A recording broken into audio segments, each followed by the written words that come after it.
Tout le monde pointe du doigt Mitch Marner. Ouais. Tu sais, là, t'as Austin Matthews. OK, ouais, lui, moi, bien fait 70 buts quasiment l'année passée. OK. Après ça, Nylander. Il n'y a pas tant de monde qui pointe du doigt Nylander. Tavares, OK, oui, il est payé cher, puis tout le monde pointe du doigt aussi. Mais Mitch Marner, là, pauvre gars. C'est de la faute de plein de gens, de plein de circonstances, mais c'est pas juste lui, là. Faut pas pinpointer Mitch Marner. C'est pas juste de sa faute. Il y a une partie du blâme, c'est sûr, mais c'est pas juste de sa faute. Puis tu sais, quand la séquence qu'on le voit qui gueule au banc des joueurs, là, wake up, là, puis tu sais, il est fâché. Mais là, il y a plein de monde qui le détruit ses médias sociaux. Toi, t'étais où pour dire aux autres de te réveiller? Ben, il était là pareil. Puis c'était le seul qui s'est dit de se réveiller. On n'a pas vu Matthews se fâcher. On n'a pas vu aucune autre personne se fâcher. Peut-être le coach Craig Berube. En carrière, là, il a 63 points en 70 matchs de série. C'est quand même pas pire.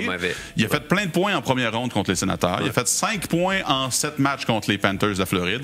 Tu t'attends à ce qu'il fasse plus qu'un point par match parce que c'est ça qu'il fait en saison régulière. Mais en saison régulière, il affronte des équipes comme Chicago 2 fois par année. C'est normal qu'il fasse plus de points. Là, il affronte une des meilleures équipes de la Ligue. C'est comme si on mettait un Québécois hyper talentueux, repêché dans le top 5 à Montréal. Les gens vont avoir des attentes démesuré envers ce gars-là et attendre qu'il remplisse souvent en saison régulière, c'est bien les séries que c'est plus difficile, mais c'est sûr que lui, ça l'a écœuré d'être là-bas. Là, puis la pression était énorme parce que c'est un kid de là-bas qui veut bien faire, que son rêve, c'était de jouer pour les Maple Leafs.